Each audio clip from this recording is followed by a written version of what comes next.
Olá a todas e a todos, meu nome é Rosemary Segurado, vou trabalhar mais uma aula com vocês sobre metodologia de pesquisa e hoje especificamente nós vamos falar sobre métodos quantitativos, sobre a pesquisa quantitativa. Qual que é o nosso objetivo aqui com essa discussão? E o que significa trabalhar com um estudo quantitativo? Então, para que serve isso? Então, um estudo quantitativo, ele tem como objetivo descrever uma realidade, seja ela qual for, né, uma determinada situação, seja ela qual for, medindo ela numericamente. Então, por exemplo, eu quero saber quantas pessoas existem na minha cidade. E dessas pessoas, quero saber quantas são homens, quantas são mulheres.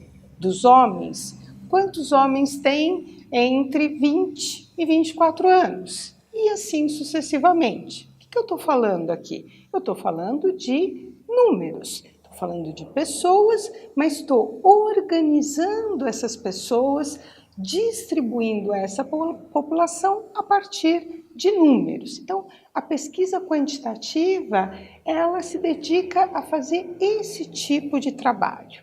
Como que ela faz isso?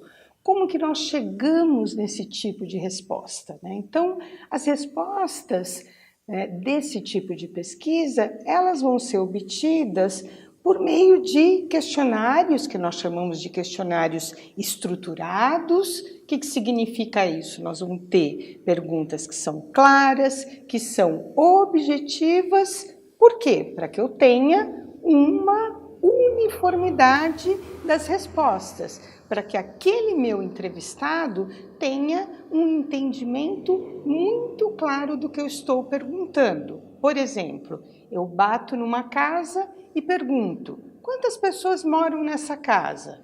4 pessoas. Qual é o sexo dessas pessoas? 2 homens e 2 mulheres. Qual a idade dessas pessoas?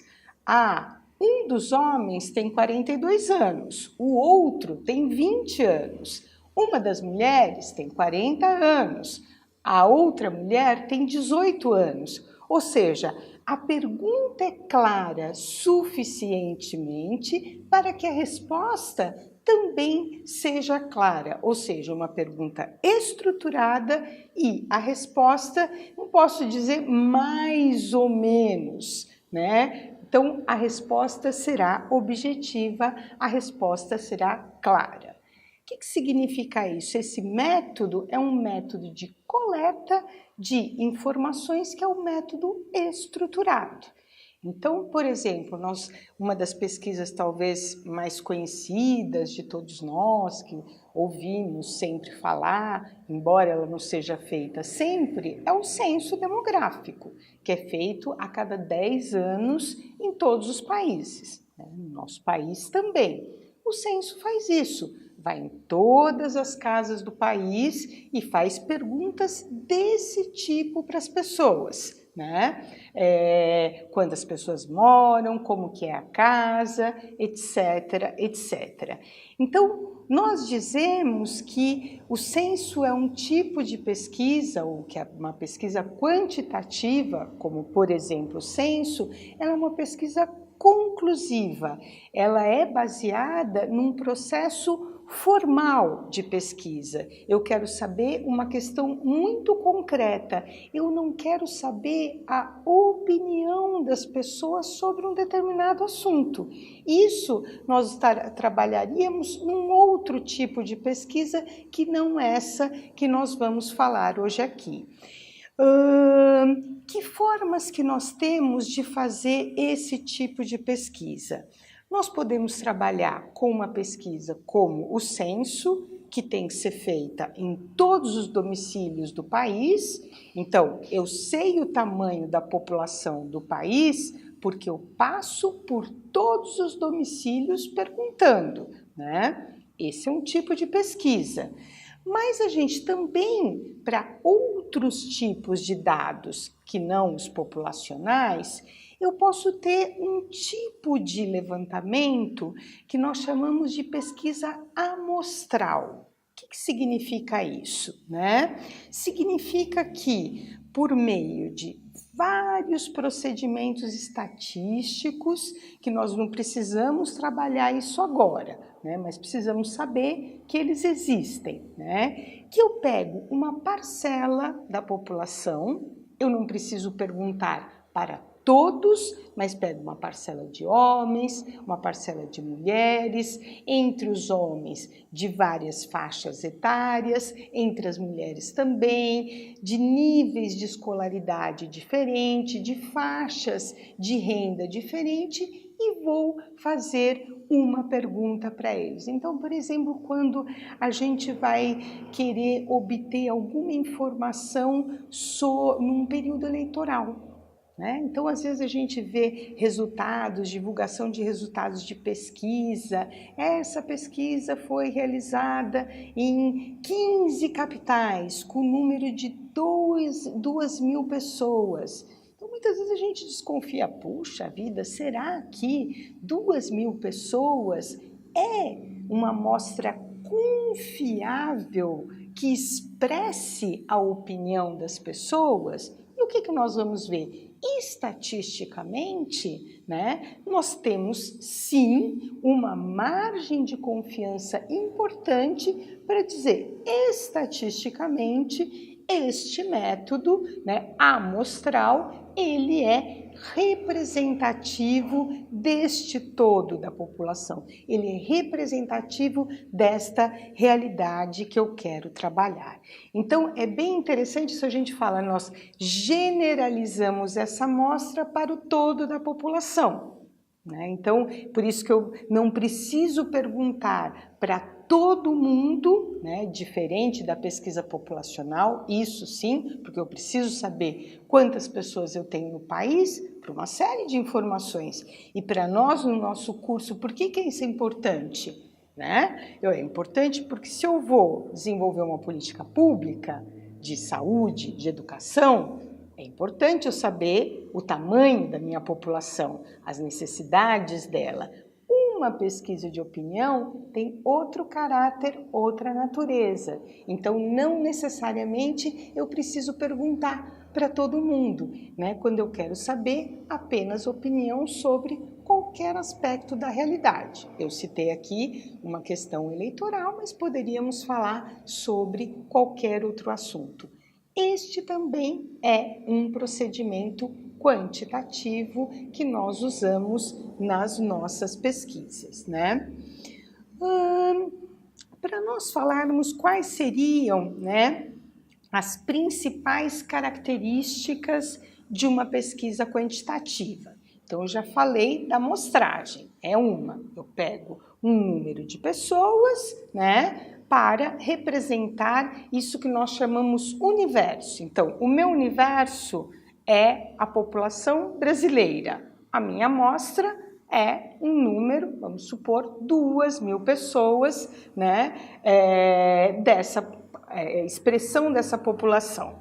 Então, essas 2.000 pessoas é o que nós chamamos número representativo de casos dessa população. Então, o número de representativo de casos é uma outra característica desse tipo de pesquisa quantitativa. Uma outra coisa importante, eu vou ter questionários estruturados. Lembra-se que eu falei? Perguntas claras, objetivas, bem organizadas. E esse tipo de pesquisa, nós vamos precisar de análises estatísticas. Então, no nosso caso, obviamente, nós vamos precisar consultar alguém que nos ajude a trabalhar com essas informações, que são informações em grande escala, as que vamos trabalhar, tá? Qual é o tipo de coleta que nós fazemos nesse tipo de pesquisa? Então, nós podemos ter um tipo de coleta que a gente chama desk research, né? Uma coleta que a gente faz num escritório, né? Num computador com informações dados que eu pesquiso aqui na minha máquina. Esse é um tipo de pesquisa que eu posso fazer. Posso fazer um outro tipo também, que é aquele que a gente chama face a face. Vou lá e pergunto para a pessoa. É um outro tipo de pesquisa que também se faz. Também temos um método muito utilizado, que são pesquisas telefônicas, né? Então, às vezes, ajuda muito, porque uma pesquisa grande, né, os deslocamentos, às vezes, encarecem muito. Ou também pesquisas que eu quero resultados rápidos, né? Então, é um recurso que eu posso usar, uma pesquisa rápida que eu posso fazer por telefone, né? Formulários de autopreenchimento, quer dizer, um formulário impresso que eu dou para a pessoa preencher aquele formulário.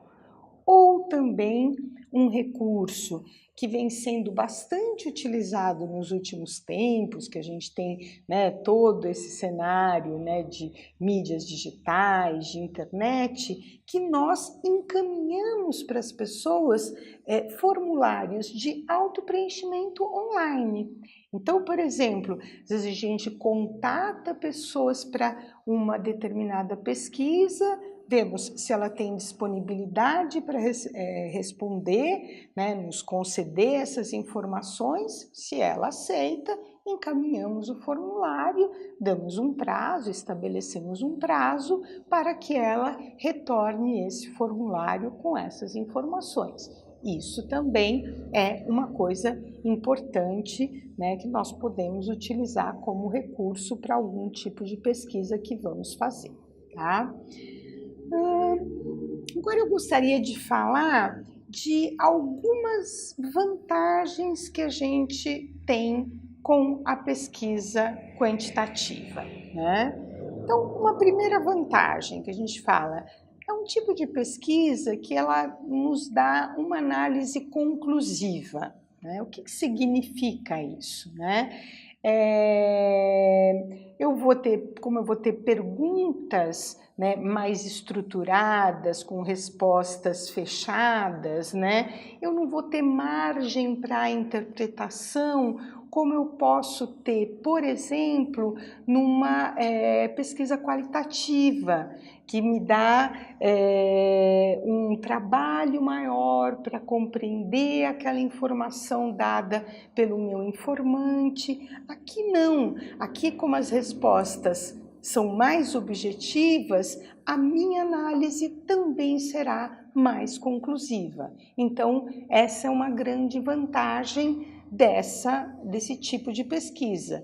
E, obviamente, sempre depende dos objetivos da minha pesquisa. Então, a pesquisa quantitativa pode ser muito interessante para um tipo de trabalho que eu quero fazer, mas ela pode não ser o melhor tipo de metodologia para outro tipo de trabalho. Então, isso vocês vão ter que ver dependendo do objetivo da pesquisa de vocês, dependendo da natureza da pesquisa de vocês, tá? A aplicação dela é uma aplicação relativamente simples, né? Um questionário, ele pode até não ser tão grande, né? Mas como tem respostas, né, mais fechadas, né? Perguntas com respostas fechadas, né? Eu tenho mais facilidade, eu tenho lá respostas, né, A, B, C, D, alternativas pré-estabelecidas. Então, o que acontece? É mais rápido, é mais fácil, né, para que o informante possa responder, né? E eu tenho também talvez um controle maior do viés da pesquisa, né? É claro que sempre, o que é o viés da pesquisa? Você induzir a pessoa a responder um tipo de questão. Isso é um problema sempre em pesquisa. É óbvio que sempre depende muito de como eu faço a pergunta. Eu posso conduzir o entrevistado, né, a um tipo de resposta, mas aqui a gente tem uma certa, um certo controle maior sobre esse tipo de viés. Não é total, nunca é, obviamente, mas ele pode ser maior, né? A possibilidade de generalizar os resultados. Isso é aquilo que eu falei do amostral. É muito interessante, volto aos estudos eleitorais, quando a gente vai acompanhando uma eleição, a divulgação de pesquisas, e no final do processo vamos ver quem são os candidatos eleitos, por exemplo. É claro que algumas vezes acontecem furos, acontecem erros, certamente, mas em boa parte, os institutos de pesquisa, principalmente os mais experientes, os que têm muita tradição, que conhecem bastante, têm metodologias muito experimentadas, eles têm uma margem de acerto muito grande nessas pesquisas. O que significa isso? Que aqueles 2.000 entrevistados que eu falei lá atrás, que disseram que iam votar no candidato X, e esse candidato X foi eleito, eles representavam sim, a opinião de parte expressiva desses candidatos. Então, acho que, de fato, a pesquisa ela tende a ter uma boa margem de acerto em suas respostas, ou seja, os seus resultados, eles tendem a ser bastante objetivos, eles tendem a ter uma certa clareza, e isso é bastante importante para nós,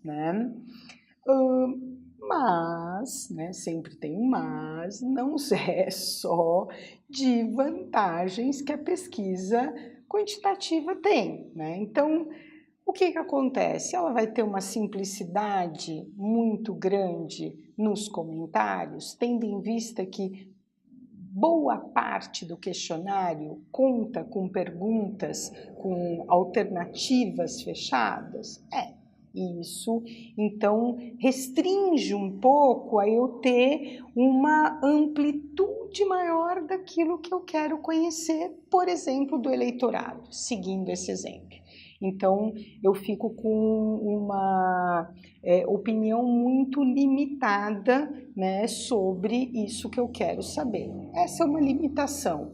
E para isso, muitas vezes, se eu quero uma questão em profundidade, eu vou usar outros métodos, pesquisas qualitativas para conhecer isso em profundidade, tá? Então, se essa é uma limitação, então esse recurso não pode ser o único e exclusivamente utilizado para minha pesquisa, E também, nesse sentido, quer dizer assim, a percepção que eu tenho da realidade, seja qual for a que eu estiver trabalhando, ela também vai ser pouco aprofundada, pelo mesmo motivo, tá? E, obviamente, como ela é uma pesquisa que a grande marca dela é a objetividade, eu perco muito em identificar as percepções subjetivas deste universo que eu estou pesquisando. Então, são as limitações. Então, é claro, nós ganhamos de um lado em uma série de questões, e isso é muito importante, é muito bacana, mas perdemos em outro. Então, eu volto a dizer, e acho que isso é muito importante para cada um de vocês, a opção por esse método, ela deve equilibrar, colocar na balança essas vantagens e desvantagens, para optar entre um e entre outro. E lembrando sempre que eu também, numa pesquisa, eu posso usar os dois métodos. Eu posso fazer uso daquilo que a gente chama de uma pesquisa quanti-quali, quantitativa e qualitativa. né? Que é uma pesquisa que vai, em um dado momento, aplicar uma metodologia, utilizar uma ferramenta quantitativa, mas também vai usar alguma ferramenta qualitativa e na análise vai, né, se utilizar dos resultados obtidos nos dois instrumentos para poder analisar.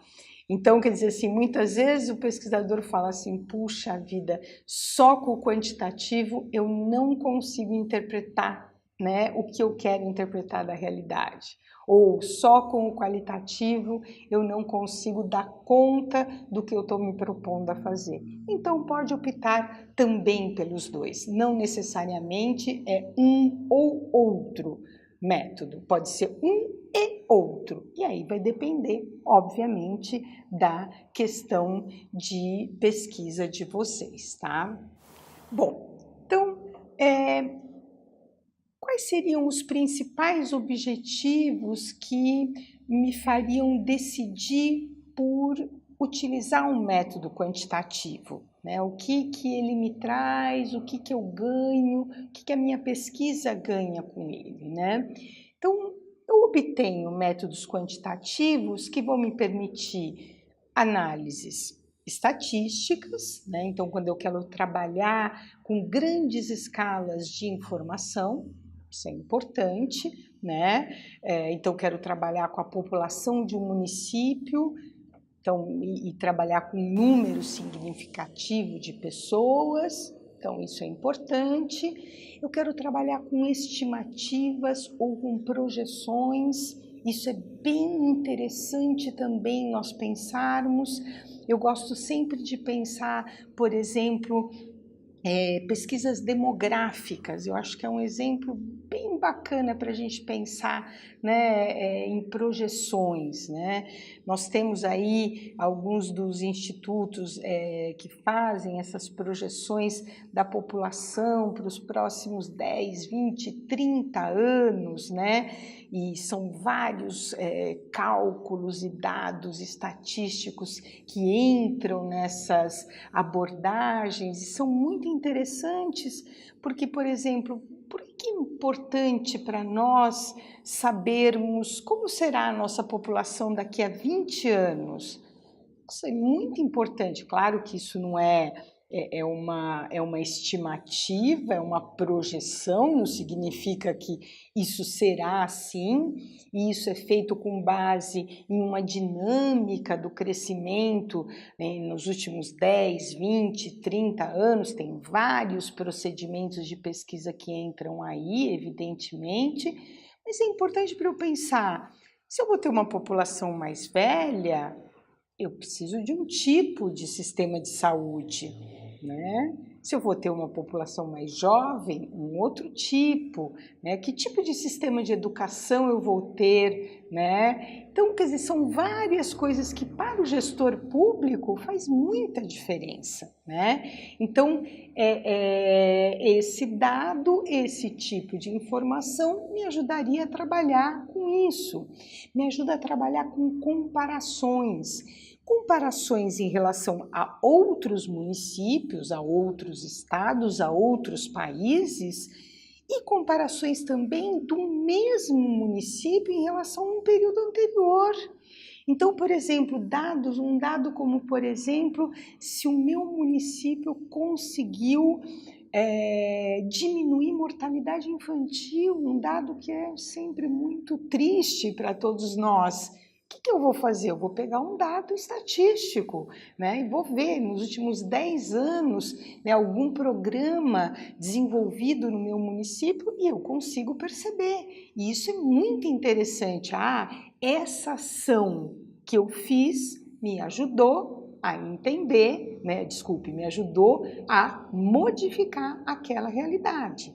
né? Então, essas comparações, elas podem ser feitas em várias escalas. Então, internamente, dentro do município, né, em relação a momentos anteriores, anos, décadas, entre municípios, né, e é bem interessante a gente ver municípios que tenham mais ou menos o mesmo tipo de desenvolvimento, obviamente, o mesmo tipo de recurso, porque senão são comparações que são muito desiguais, né?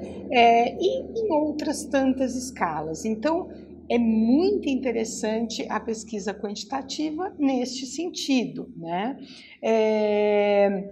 E eu também posso testar um conjunto de questões que eu vou levantar numa pesquisa quantitativa.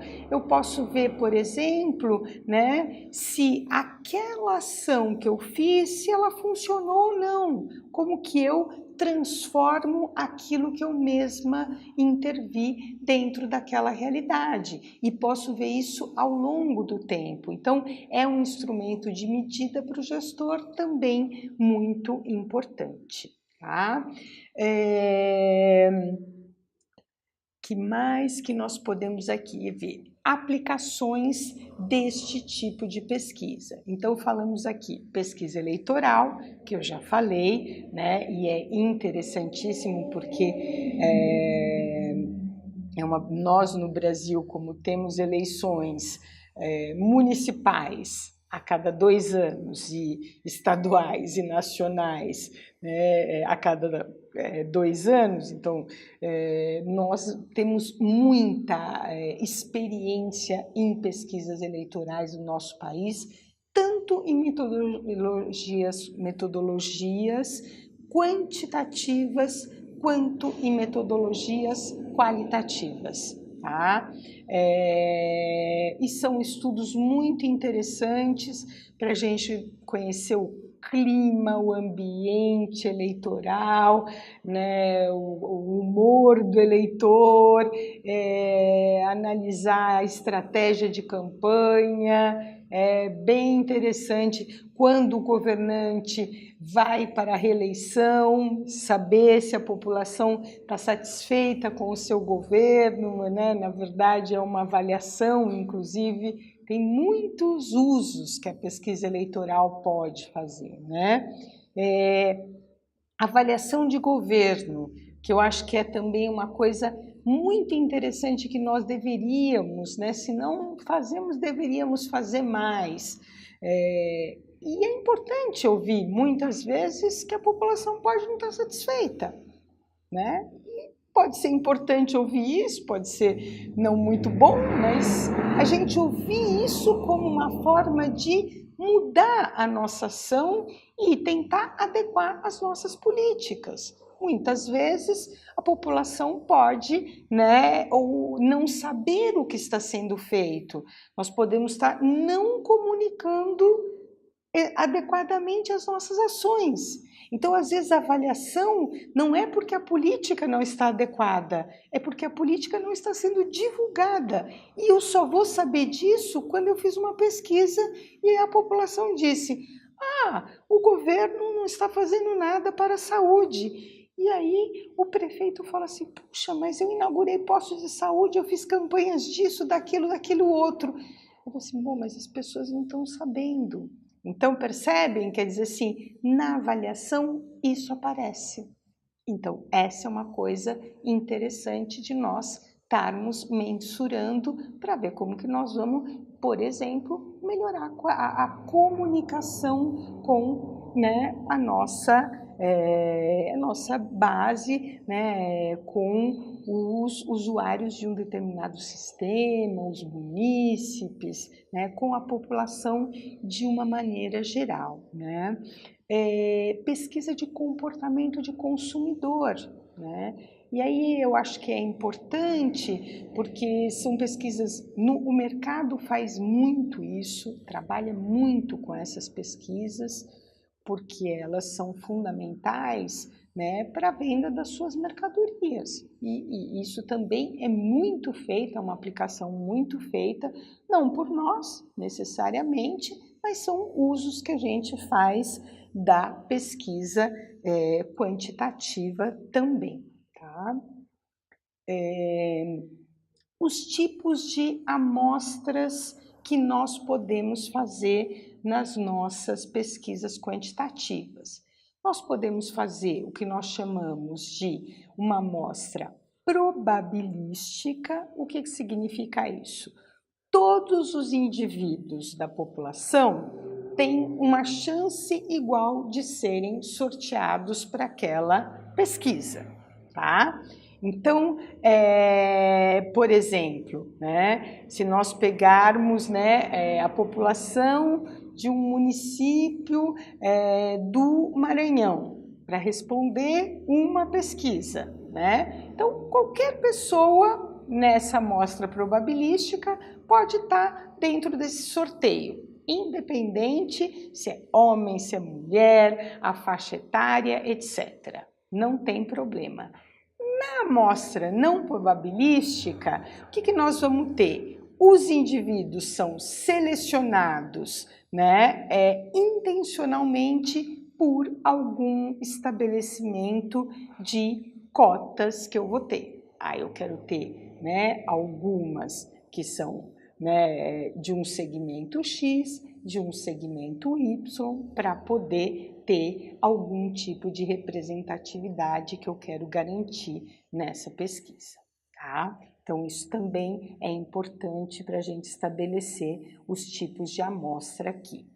Uma coisa que a gente sempre vê em pesquisa, é interessante, né?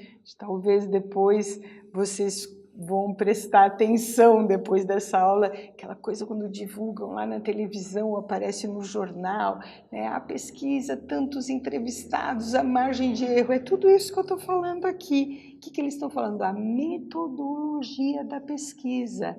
Eles estão dizendo para nós como a pesquisa foi feita, que é para dizer, olha, essa pesquisa tem uma legitimidade, né? Não é uma pesquisa furada, né? Não é uma pesquisa feita de qualquer jeito. Ela não pode, portanto, ser questionada, né? Para dar uma credibilidade, porque tem institutos de pesquisa que podem ser duvidosos, né? Então, na verdade, né, a gente tem que ter cuidado com isso. Quando apresenta uma metodologia séria, bem estruturada, a gente fala, tá, esses dados aqui, né, eles têm uma seriedade, foram construídos com uma seriedade. Então, o que é margem de erro, né? Então, dentro de todas essas amostras, nessa forma de cálculo das amostras que eu falei, né, nós vamos ter sempre alguma coisa na pesquisa que pode escapar, né? Essa margem de erro é isso. Até na própria coleta da informação, tá? No processamento dos dados, né? Então é o que a gente chama, né, de margem de erro que qualquer pesquisa vai ter. Então ela normalmente vai oscilar entre 95% e 99%. Tá? Então, quando vocês ouvirem, né, essa divulgação de pesquisas, ela vai estar sempre dentro desse índice, mas 95% é uma pesquisa bastante confiável. 98% é uma pesquisa, né, bastante confiável, expressa que ela foi aplicada com rigor, com uma seriedade. Tá? Então, acho que isso também é bem importante aqui para nós, né? Ainda falando da nossa amostra, né? Nessa parte quantitativa, né? Ela exige um número maior de entrevistados quando eu quero garantir uma precisão dos resultados, né? Isso é importante. Mas também, quando nós temos um número pequeno, nós não precisamos ter uma grande preocupação com isso. Por quê? Porque nós fazemos aquele cálculo que expandimos essa amostra, fazemos a generalização delas. Então, o que eu quero dizer aqui?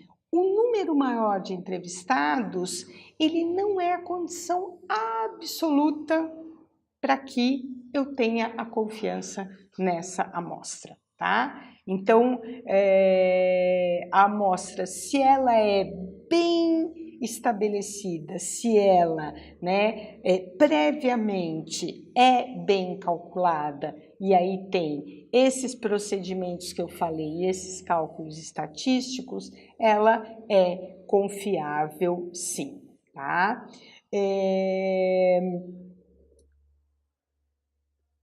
Eu vou falar um pouco para vocês de um outro tipo de pesquisa que a gente chama de survey. O que é o survey? O survey é um tipo de pesquisa que a gente faz sim com grande número de dados, grande número de pessoas. Então é uma pesquisa de grande fôlego, não é uma pesquisa que se faz costumeiramente, que se faz normalmente. Eu estou explicando isso para vocês saberem. Então, estou lendo lá um material e fala, este survey foi feito e tal. É isso, é uma pesquisa muito grande, não é uma pesquisa feita por um pesquisador individual como nós. Nós não temos pernas para fazer isso, mas só para que vocês saibam como que ela funciona, tá? Como que ela é feita. Então, é um grande número de pessoas e ela tem um objetivo de explicar, de descrever características ou opiniões de uma população através de uma amostra que ela é mais representativa, tá? Então é por isso que eu pego um número maior de pessoas. Então ela quer ter uma confiabilidade ainda maior do que aquela amostra que eu tenho. Tá? Então, a gente tem, por exemplo, grandes institutos e quem costuma fazer esse tipo? Então, Fundação Ford, Então, são institutos, primeiro, que têm muito dinheiro para fazer pesquisas desse tipo de tamanho, tá? O censo pode ser uma pesquisa, ou alguns outros estudos que o IBGE faz tem essa natureza, tem essa característica, tá? Então, nós vamos ter aqui, para que a gente usa esse tipo de pesquisa, Então, a gente usa tanto para questões que a gente chama de factuais, quanto questões que são atitudinais. Então, o que são as questões factuais? Então, eu quero obter informações dos indivíduos nas suas condições materiais e não nas suas atitudes e opiniões. É o que o censo faz. O censo vai na sua casa, quantas pessoas moram, qual a renda, nível de escolaridade, quantos banheiros tem na casa, eletrodomésticos e tal. Quais são as condições materiais desta família. Então, é factual, os fatos que compõem a situação em que vivem aquelas pessoas. Esse é um tipo de pesquisa. O outro tipo, que é a atitudinal, já é para entender as atitudes das pessoas, as opiniões, como elas pensam. Então, é um tipo de pesquisa que é mais voltado para a opinião pública, Então, pesquisas, por exemplo, existem muitos estudos internacionais que trabalham, é bem interessante, questões do tipo, o que as pessoas pensam da democracia. E existem alguns institutos internacionais que fazem essa pesquisa comparada em vários países. E essa é uma coisa bem complexa, que nós vamos vendo o quanto o valor da democracia nos últimos anos vem caído para boa parte da população em vários países do mundo, o que explica alguns fenômenos de emergência do conservadorismo em boa parte de vários países. Isso é uma questão comportamental, é uma questão atitudinal. A democracia como um valor para uma parte de pessoas em muitos países do nosso planeta vem perdendo significado. Isso é atitudinal. Então eu preciso perguntar para muitas pessoas. Então, é gente em países do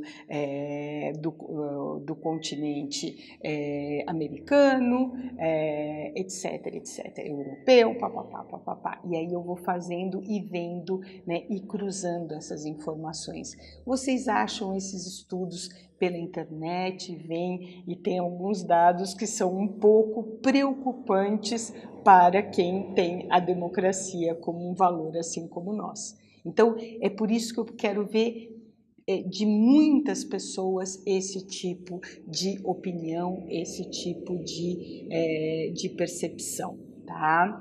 E outros estudos também que usam dessa técnica do survey, que a gente chama de psicológico social, que eu quero relacionar uma atitude a um comportamento. E aí eu peguei uma questão que está também bem em voga no momento, que a gente vê determinadas atitudes em relação à questão de gênero com o comportamento de alguns indivíduos. E nós estamos vendo essa também uma questão que a gente tem visto em vários países, comportamentos machistas em muitos países revelam o quanto o feminicídio tem crescido em vários países. E essa também é uma questão preocupante. Isso a gente tem visto no nosso país, essa situação, mas esse não é um fenômeno exclusivamente brasileiro. Isso tem crescido em várias partes, vários países latino-americanos, vários países europeus, etc, etc. Então, percebe? É uma questão que ela tem um caráter social, que existem muitas questões, eu não vou entrar nesses detalhes, mas que tem a ver com o valor social da mulher historicamente na sociedade, né? E como a mulher vem se colocando socialmente nas últimas décadas, né? Explorando o seu espaço, se colocando, afirmando-se como um sujeito, né? E como, né, estes homens não têm conseguido, muitas vezes, lidar com este tipo de situação, né? Então, essa é um tipo de pesquisa, né, que vem revelando esses comportamentos. Então, assim, ele não consegue lidar com isso, então ele vai e mata. Então, é um comportamento ligado, né, a um tipo de uma atitude social, né? Então, e aí é interessante que são pesquisas feitas e também perguntando para muitos indivíduos esse tipo de opinião, tá? As outras que são um outro tipo, que é um tipo de pesquisa explicativa, que também é muito interessante, se parece muito com esse caráter psicológico social, mas nós vamos pegar mais como um teste de hipótese e que também tem muito a ver com a realidade contemporânea de muitos países do nosso planeta. E eu peguei um exemplo aqui que também são pesquisas que vêm surgindo, que é o comportamento conservador de parte expressiva da população de muitos países se materializando na escolha de candidatos com perfil conservador ou ultraconservador.